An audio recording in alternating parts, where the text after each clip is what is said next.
disturbing video that will impact the murder case against media mogul Suge Knight. The video obtained by TMZ shows the January 29th incident where Knight's truck apparently runs over the two men. The truck backs up, hits one man.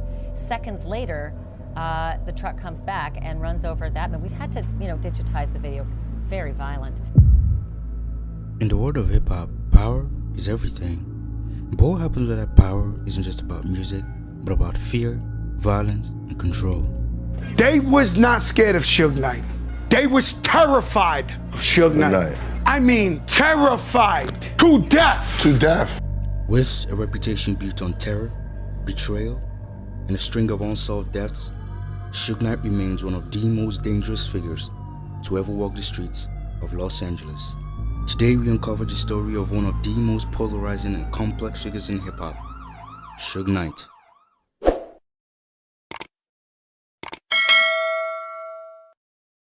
Some of the Crips and the Bloods, two of LA County's most vicious gangs. LA police are getting their orders as they prepare for another assault on street gangs. Marion Hugh Knight Jr. was born in 1965 to Benjamin Knight, a bank employee, and Maxine Knight, a school teacher. Growing up in Compton, known for its crude and violent neighborhood, Suge attended Linwood High, where he played football and track sport. He graduated high school in 1983 and was admitted to the University of Nevada, Las Vegas. In UNLV, Suge played college football and even briefly played for the NFL for the Los Angeles Rams as a replacement player during the 1987 NFL player strike. Now, two men to the left as they put the ball at the 11-yard line, and it'll be first down for the Cougars at the 11.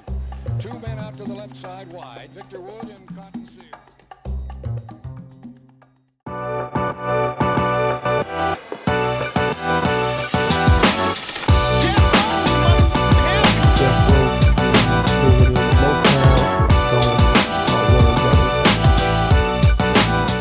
Before Deathrow, Suge worked as a concert promoter and as a bodyguard for various celebrities, most notably for high-profile artist James Brown. This would solve a crucial role later on, as this was where he gained his early notoriety before the music business. Suge eventually left his bodyguard job to take a risk in the music industry.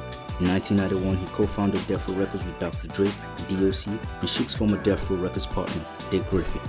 But at the time, Dr. Dre and DOC were still signed to NWA, so they couldn't officially join Deathrow, as their contract was still active. So for Suge to get his way, he got a bunch of gang members, marched to Eazy-E's office and threatened Eazy with baseball bats and clubs. This worked.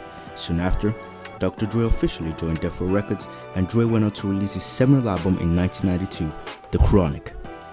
This album was a game changer in hip-hop, introducing the world to the smooth, bass-heavy sound of G-Funk, making Dr. Dre a household name. The Chronic was a massive success, both critically and commercially, and it solidified Deathrow as a rising force in the industry. The album also introduced the young Snoop Dogg, who was featured prominently on over 16 tracks. Songs like Nothing But a G-Thang and Let Me Ride, Snoop's laid-back and unique flow caught the attention of the hip-hop world. While Deathrow's success grew, so did its reputation for aggression and control. Suge became infamous for his tough and often controversial tactics. Stories of him intimidating people were common, most notably the one with Vanilla Ice. First time I met Suge Knight was at a restaurant in LA called Palm Restaurant.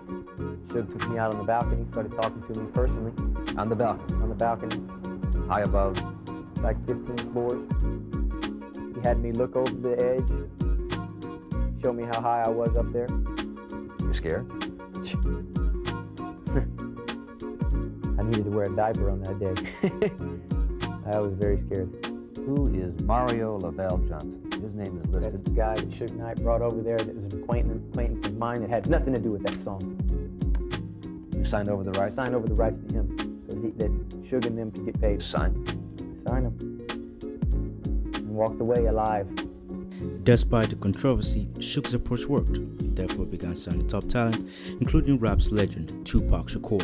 Tupac would go on to become one of the label's biggest stars. Tupac's album All Eyes on Me released in 1996 and would become one of the greatest selling rap albums of all time. Other jewels on Deathrow's roster included Nate Dogg, The Outlaws, Corrupt, and Lady Rage. By the mid-90s, Deathrow had become the most influential hip-hop label in the world, with Dr. Dre, Snoop, and Tupac at the helm. The label was synonymous with West Coast hip-hop and had a massive influence on the direction of rap music at the time.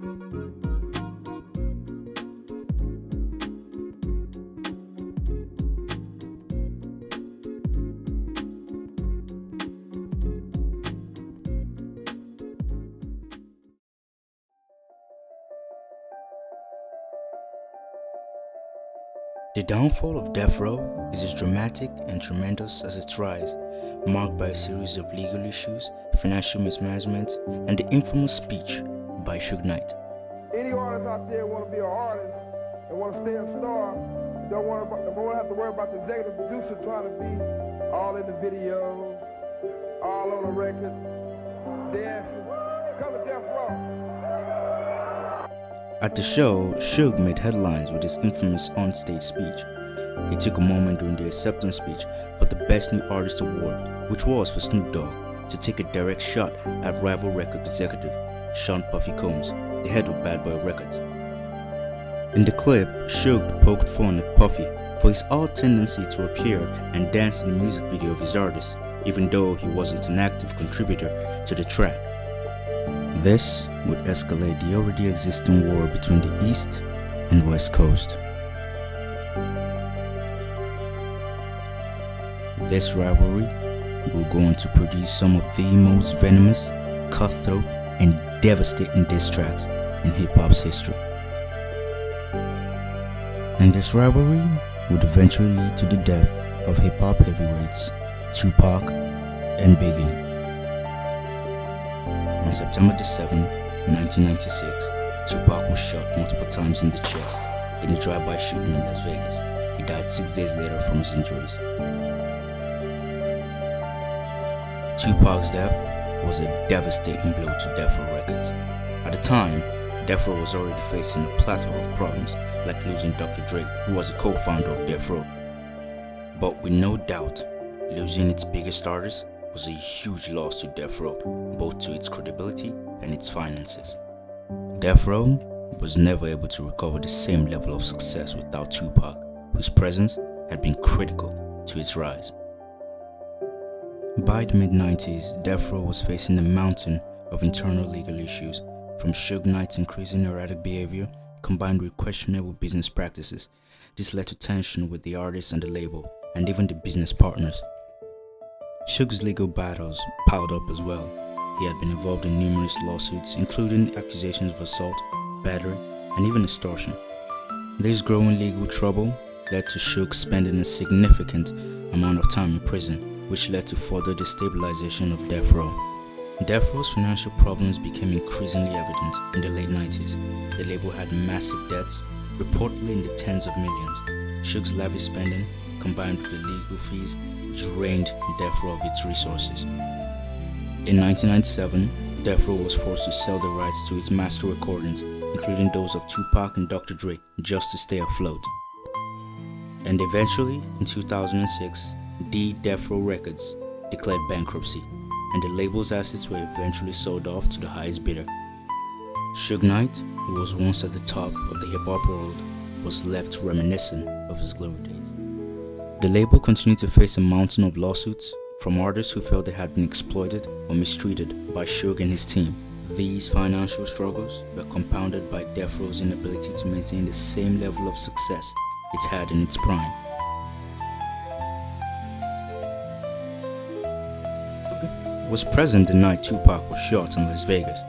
Though he was not charged in connection with the murder, some conspiracy theorists have suggested that Suge might have been involved, but no concrete evidence has emerged to support this claim. But Suge Knight's most serious legal trouble came in 2015 when he was arrested for the fatal hit and run of Terry Carter, a former friend and business associate. Suge allegedly ran over Carter and another man, Cleo Bones Sloan, after a confrontation at a parking lot in Compton during the filming for the promotional video for the movie Straight Outta Compton. Terry Carter died, while Sloan survived with a very severe injury.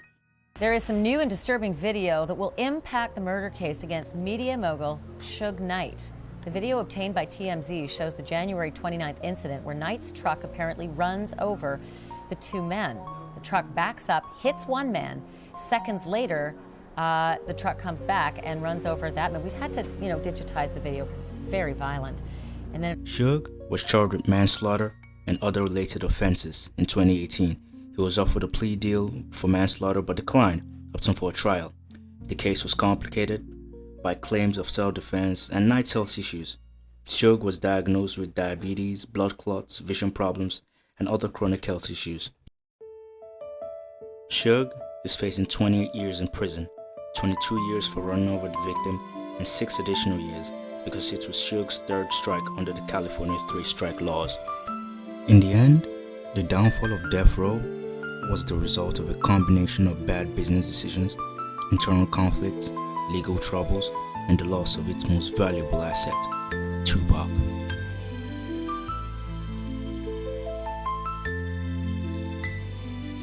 Death Row's story serves as a cautionary tale on the dangers of excess violence and unchecked power in the cutthroat world of the music industry. To the man who was once the most feared figure in all of hip-hop.